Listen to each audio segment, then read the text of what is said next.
Good afternoon, everybody. Welcome to our Wednesday afternoon class. We have been talking about the offerings in the temple, and that the focus of the offerings were about refining our character. Less about the animal, more about ourselves. So I want to stay on that theme for today.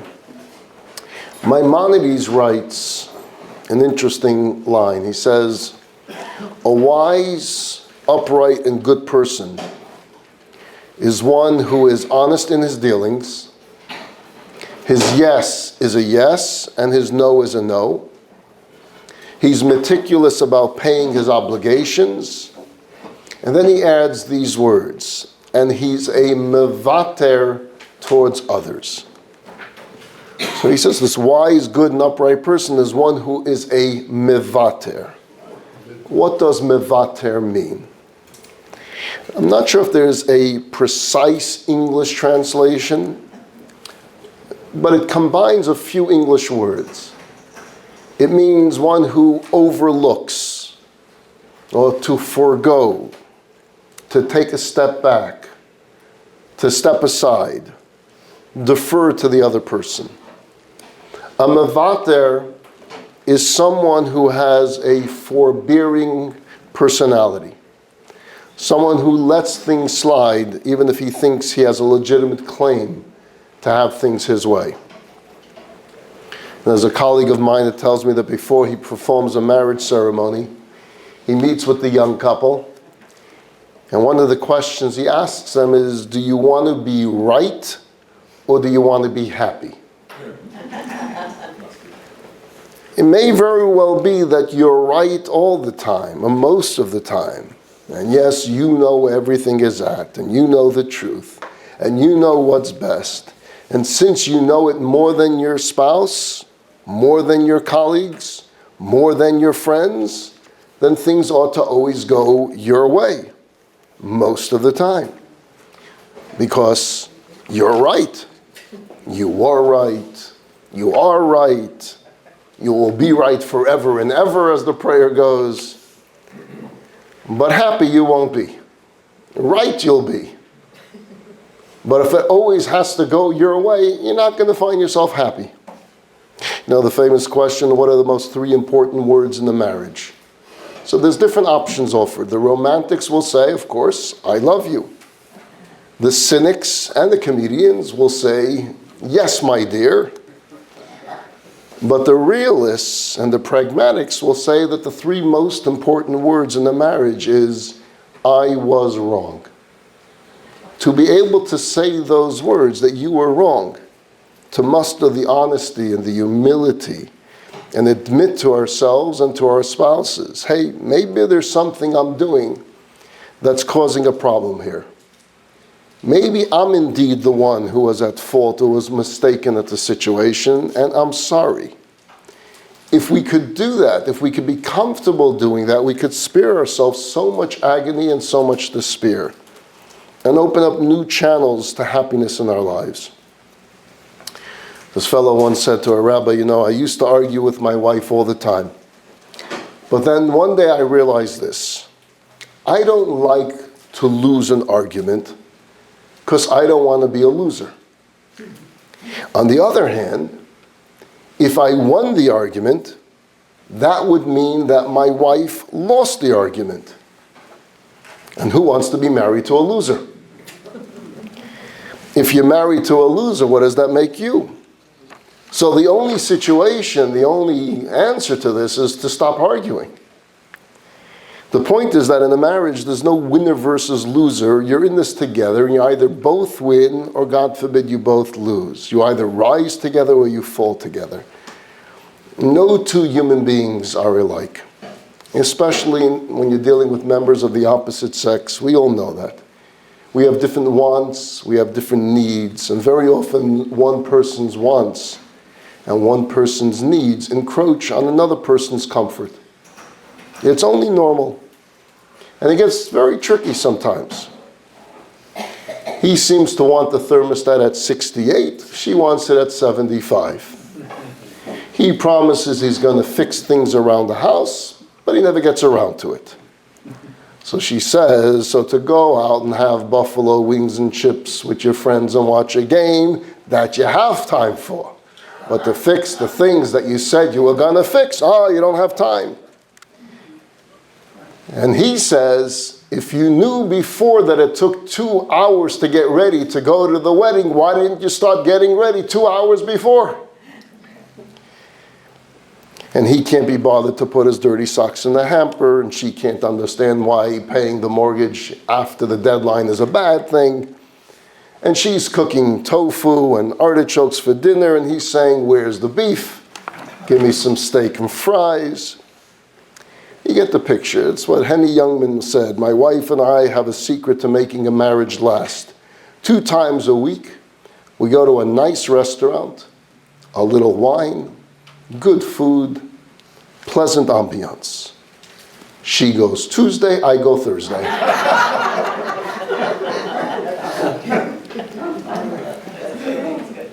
There's a story about a man who walks in the street and he's looking for a taxi, and the second he gets to the curb, taxi pulls up. That second.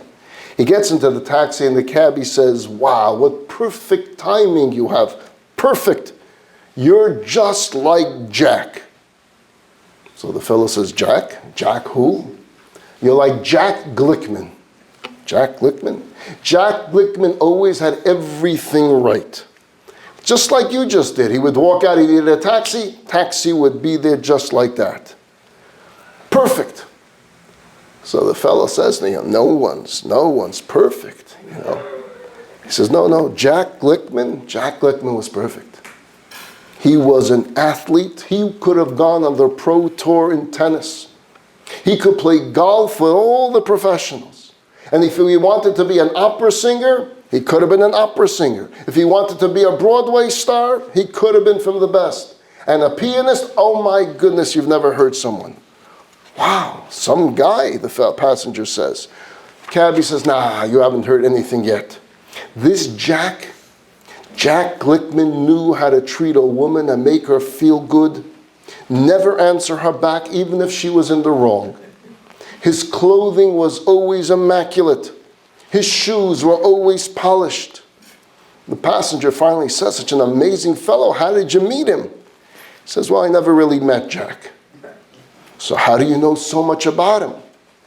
I married his widow.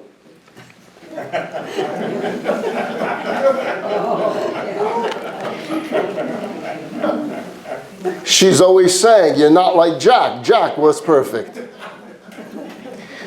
But in all seriousness, there's a story told of how the Chafetz Chaim, who was a great rabbi who lived in the early part of the last century, he was once traveling, and he stayed over in a certain town for Shabbos. While there, he was invited by a member of that community to join him and his family for the Friday night Shabbat dinner. The Chafetz Chaim accepted the invitation.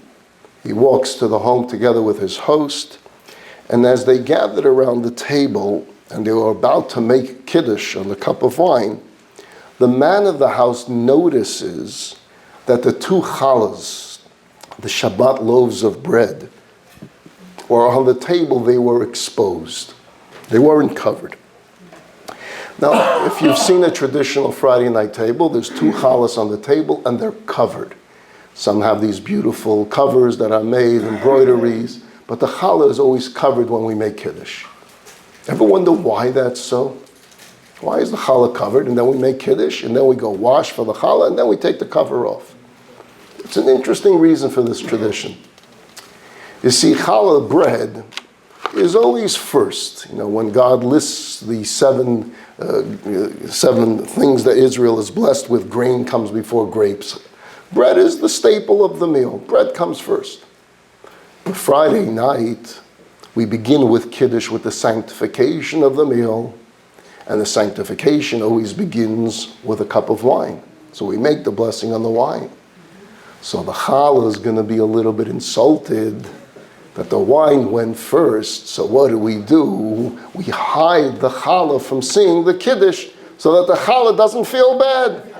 And then we take the cover off the challah, and the challah feels like, oh, I'm first, because the challah doesn't know that the wine was made a blessing on before. Why? Because it was covered. We hid it. That's the real reason why the challah is covered. Now, we learn sensitivity. If we should be sensitive to a loaf of bread, how much more so should we be sensitive to each other? So in every part of Jewish tradition, there's some lesson, there's some message about characteristics of life and about refining our character. So back to our story. He's about to make Kiddush and he sees that his wife forgot to cover the challah. And here he has this guest, the Chafetz Chaim is at his table, and of all weeks, that's the week his wife forgot to put the challah cover on top of the challah. So he gets all upset. And he says, look at this, I'm about to make Kiddush. We have distinguished company here. The challahs aren't covered. The challahs aren't covered. Why didn't you cover the challahs? How could you forget such a simple thing? And the wife immediately runs to the kitchen all embarrassed because she forgot to put the cover on the challah, and she puts the cover on. At that point, the Chafetz Chaim says, I'm sorry, but I have to leave. He's walking towards the door. The man, the host, is following him, apologizing for his wife. I'm sorry. She forgets things. Don't mind her. She forgets things. And the Chafetz Chaim says, don't mind her. Believe me, it's not her that I mind. A home where the person is more sensitive to his challah's feelings than those of a wife is not a home I can be comfortable staying in. It's the way you treated your wife about not putting the cover. That's why I'm not comfortable. That she forgot, so she forgot. So it got put on the 10 seconds later, big deal. If the whole reason we cover the challah is to teach us sensitivities, what did you do with this tradition? You used it to hurt your wife's feelings. And the message doesn't only apply to marriage, but to all areas of life, in all relationships, whether it's husband and wife, parent and child, brother and sister, employer, employee, teacher, student, relatives, friends, neighbors. We should not get hung up on trivialities. We should try to see the bigger picture in our lives. There are traditions, but at the same time there are people. Don't confuse that which is trivial to that which is real. We all have flaws. None of us are perfect, and yet we hope that others will cut us some slack and give us the benefit of the doubt. We hope that others will overlook our flaws and our shortcomings and focus more on our positive traits and characteristics. So we should try to do the same for others. Mevater. That's what Maimonides is talking about. Overlooking things. Don't get hung up on things. Jacob, could you lower the ear a little bit? Thanks. Somebody once said criticism is a very sharp instrument. Criticism is a sharp instrument. When you criticize somebody, it can cut as deeply as a surgeon's scalpel. A medical student has to go through many, many years of training before he or she can take a knife to a patient. They'll start off on cadavers, on other different things, but before you're going to put a knife to a human being, you have to be properly trained. Even the most carefully calculated and well-performed surgical incision causes a wound. Every surgery that one goes through where a scalpel is used will cause some damage to the body and some pain, even though what's about to happen is to help the patient, to ease pain of the patient long term. So before a surgeon goes cutting someone open in an attempt to heal or alleviate the person's suffering, he needs to know what he's doing. Otherwise, he shouldn't make that cut. It's an interesting analogy before we go criticizing another person. We should think long and hard about what we're about to do. We should be aware that our remarks will cause emotional pain. And we should be absolutely sure that it's constructive and that it's healing. And that it's truly designed to ultimately help the other person and not to inflate our own ego, our own superiority. Before you cut, before you criticize, make sure you know what you're doing. You know, when it's a windy day and the wind blows this tiny fleck into your eye, it could be the size of a piece of dust. You can't function, right? You can't see. You're blinking your eye. You could hardly drive until it's removed. The fact that this little cinder is so tiny and microscopic that it's barely visible, and yet it makes you so uncomfortable. Because when something affects a sensitive area, a tiny speck can feel like a mountain. And we understand this very well when we experience it ourselves, but somehow we lose that awareness when it's about someone else. We don't like to be criticized sharply, definitely not in public. We get very sensitive when that happens. Are we as careful when it comes to others? You could never know where and what another person's sensitive spot might be. Where is that dust in the eye? You can never know what might be your spouse's or your child's or your friend's or your colleagues or your fellow congregants' sensitive spot.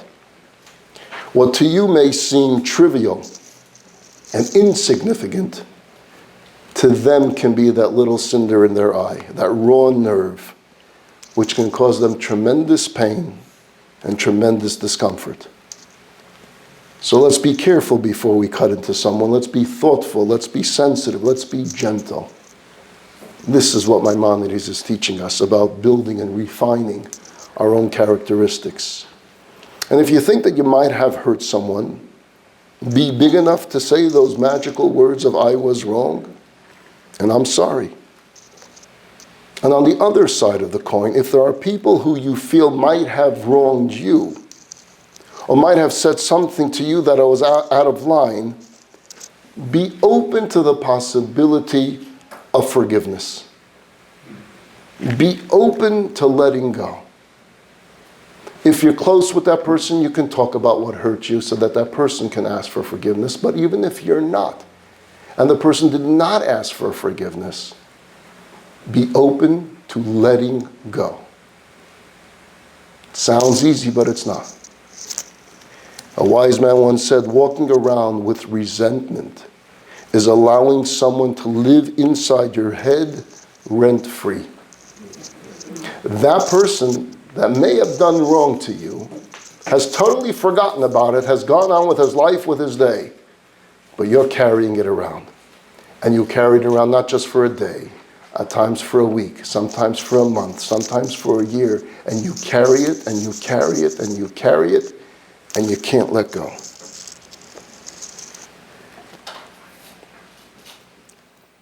Here's this person whom you say you're not particularly fond of, and he's going on about his life, doing his things, not really concerned about your stuff, while you're still caught up in grudges.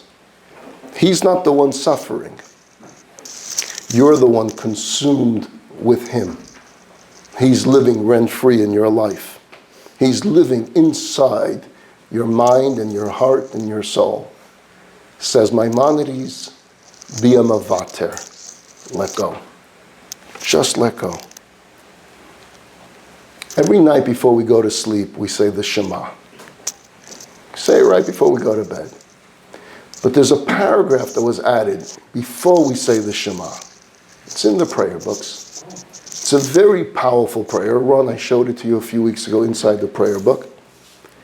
And we begin with the following introductory paragraph, and I'll read it in English. Master of the universe, I hereby forgive anyone who has angered or provoked me or sinned against me, either physically or financially, against my honor or anything else that is mine, whether accidentally or intentionally, inadvertently or deliberately, by speech or by deed. This is a prayer we say every night. Could you imagine what a better world it would be if we actually meant it? If we were able to go to sleep at night and just let go? Not wake up the next morning with grudges? I know you're going to ask me about exceptions. What if they did this? What if they did that? There are exceptions to this, of course. If someone truly harmed you, that's a different story. But most of the pain that we feel that people did us are words. They didn't say hello. They didn't look nicely at us. They criticized us. They embarrassed us. Or for kids, they cut in line. Things that we can let go. Let's learn to let go. Life is too short and too precious to be wasted on all this negative energy. And when you're consumed with negativity, there's less room for that which is positive. Because all we do is we focus on the negative. And we need positive in our lives. We need blessings coming into our lives. So we need space. We need space in our heart, and space in our soul, and space in our mind, and space in our being, so that blessings could flow in. But if it's all filled with this toxic negativity of anger that we feel towards others, we're blocking the flow. We're not allowing the blessings to flow in. So we need to all, as Maimonides would tell us, betzechiber, we would need to reconcile these differences, to see to it that there's indeed more shalom, more peace. Peace between parents and children, between brothers and sisters, between husbands and wives, and old friends and new friends. Show the same forgiving approach you would like God to have for you. We beseech God to forgive us all the time. God is forgiving, we should be forgiving. And that's what Maimonides is trying to tell us by the words, be a Mevater. Whether it's a small matter, or perhaps an intermediate matter, even when you know you're right, it's okay to bend a little, to forgo and to forgive. I heard a story from a colleague of mine, Rabbi Simon Jacobson. Rabbi Jacobson wrote the book Toward a Meaningful Life. And he told this story. This goes back a number of years ago. He was giving a class, and he was discussing how each of us was sent to this earth with a unique mission.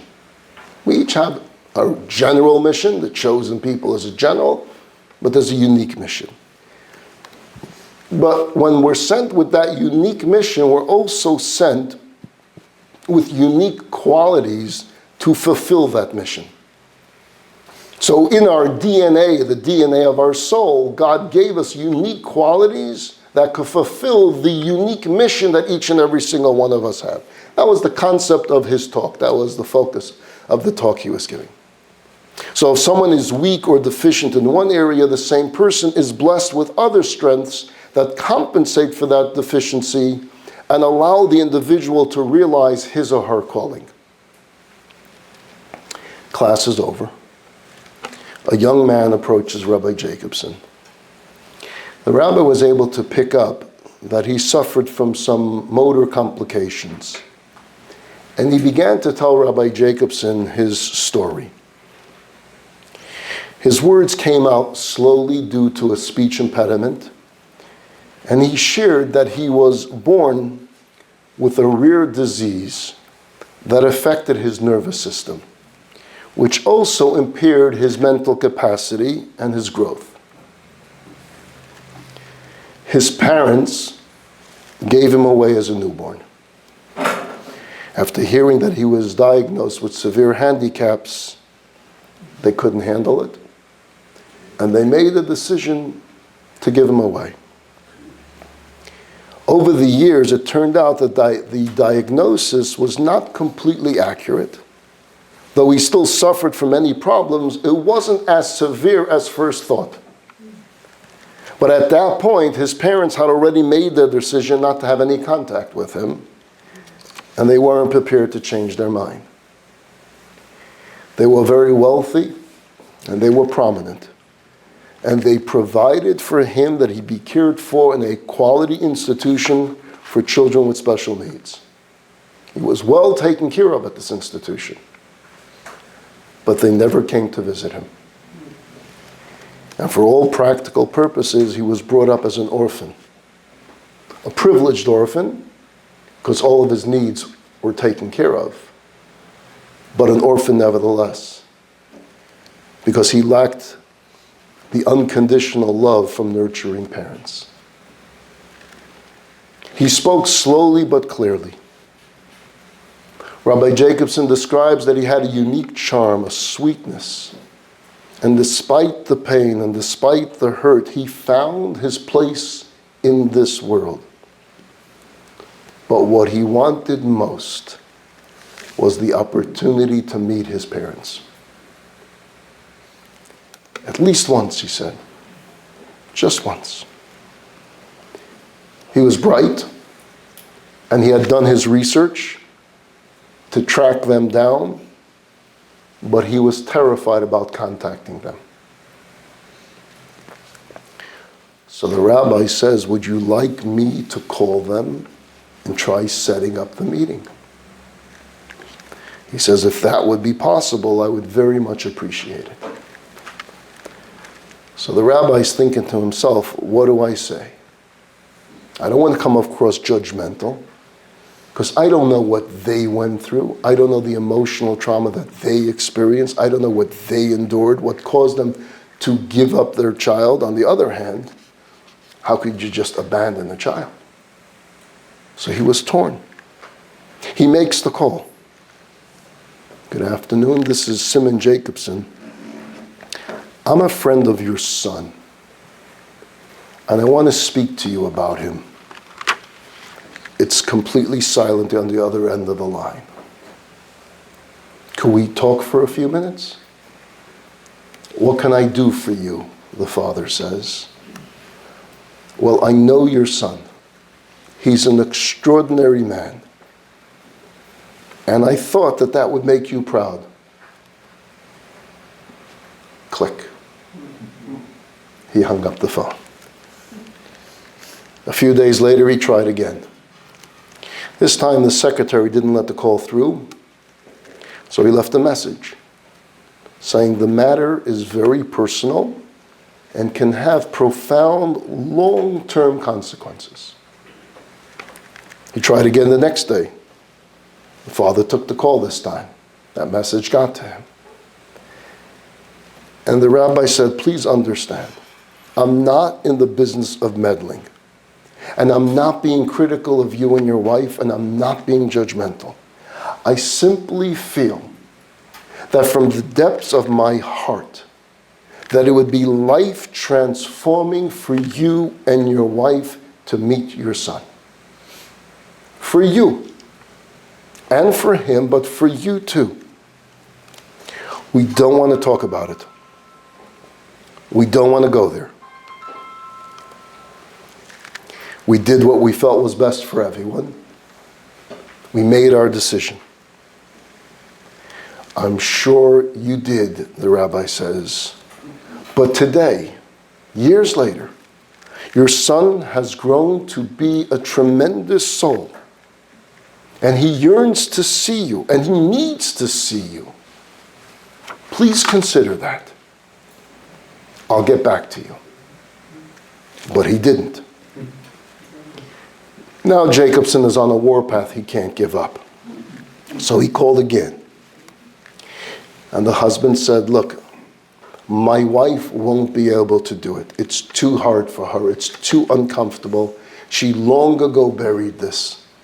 I can't bring out these emotions again within her. Okay, so let's meet just you and your son. No.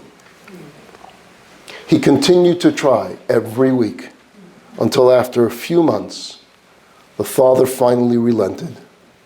And together with his wife, they scheduled the fateful meeting that everybody dreaded.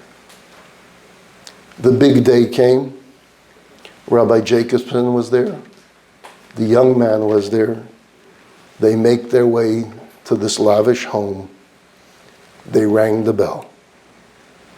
The door opens. Everyone was cordial, a bit detached, a bit uncomfortable, strangers to each other, asking small questions. What do you do? Where have you traveled? How's the weather? And the rabbi sat silently, trying to be invisible, letting things hopefully take their own natural biological course. But nothing was happening. So finally he piped in and he said, your son, sitting next to me, is one of the most beautiful people I've ever met. I have discovered through him new horizons of human dignity and the capacity of the soul to shine in this harsh world. I think it would be truly life-changing for you to get to know each other. I have no place here. I was just trying to make this happen for the three of you to get together and work it out. So I'm going to leave now.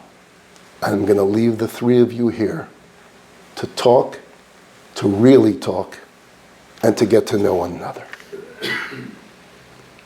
As Rabbi Jacobson turned to leave, the son stood up.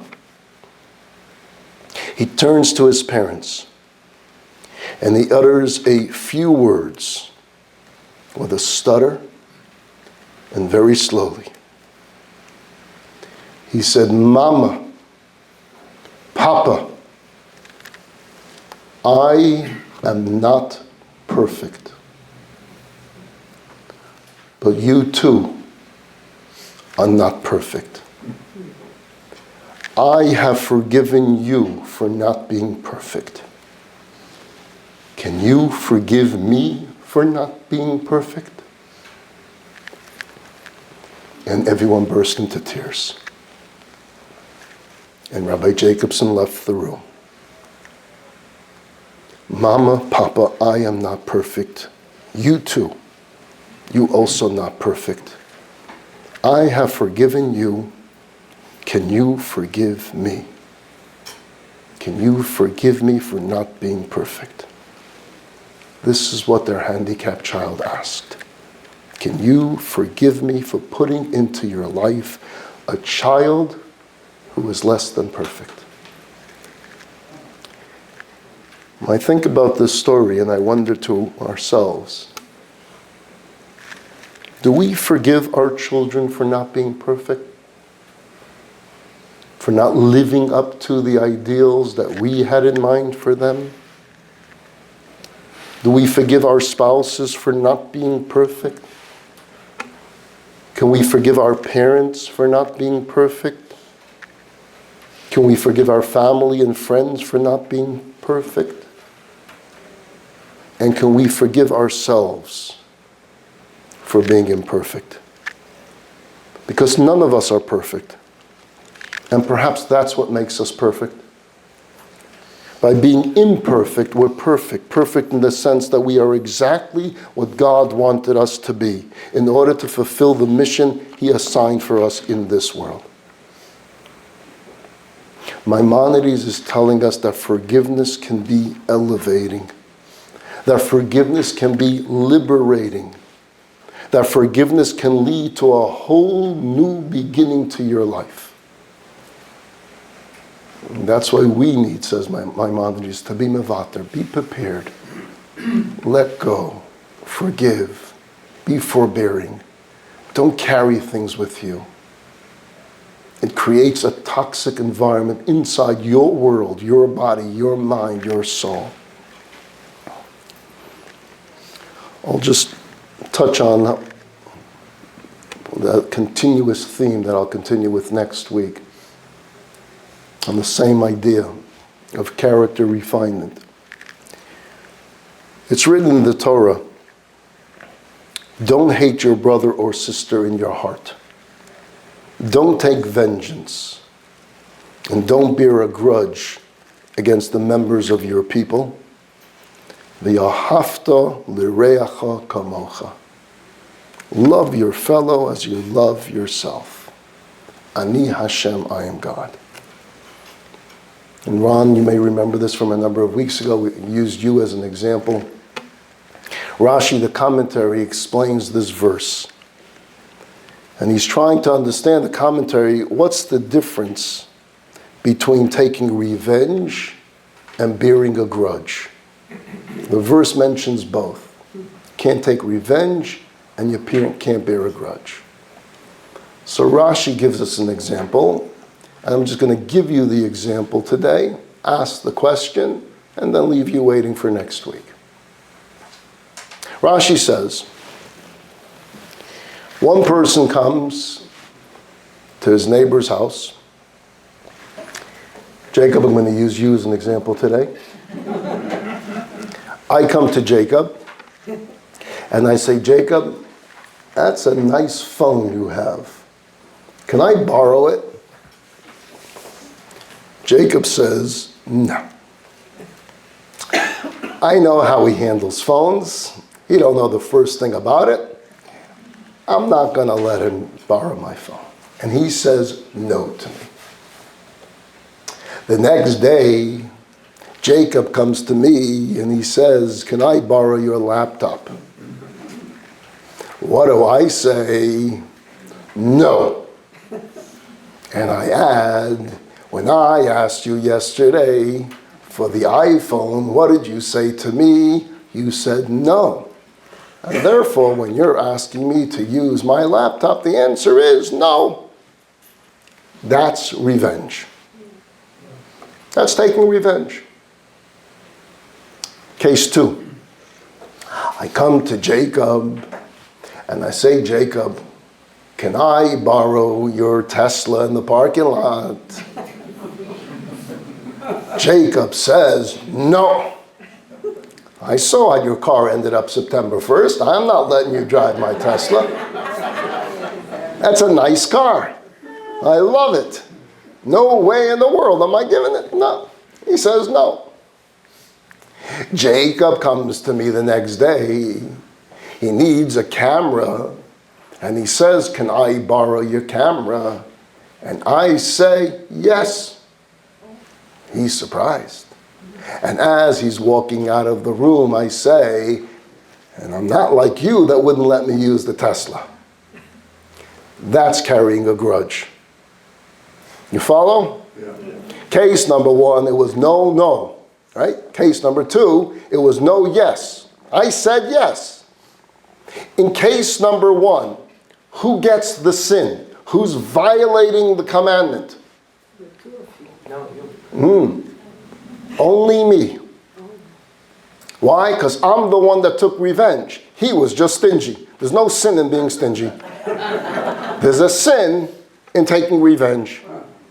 Because we could, if we wanted to, we could say, if we had the time to put in the parentheses, and Jacob, why did you say no when the rabbi asked to borrow the iPhone? And he would probably have some answers. Whether you agreed with the answers or didn't agree with the answers, he could have some answers.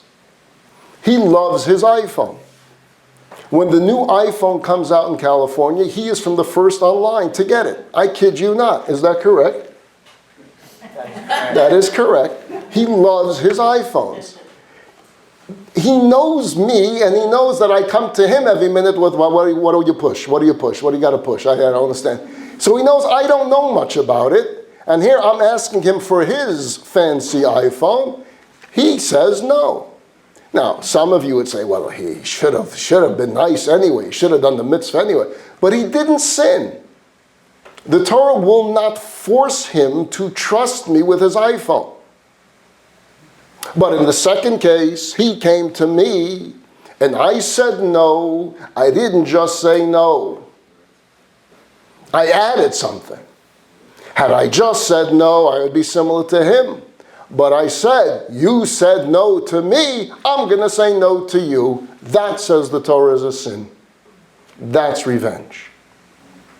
My problem is the second case. The second case that I gave you, he said no, I said yes. Who got the sin? No, just me. Once again, he says no, he doesn't add any reason. He gets away with it. I say yes. I'm the nice guy here. I'm the good guy here. I get the sin? How does that make any sense? Because I added something. I added the grudge. I'm not like you. So where we'll go with this next week is trying to understand this ideas of revenge, holding grudges, and forgiveness. What does it mean when we are asked for forgiveness, or that we offer forgiveness? And we'll continue next week. Yeah. It's been a long time since I read this book. I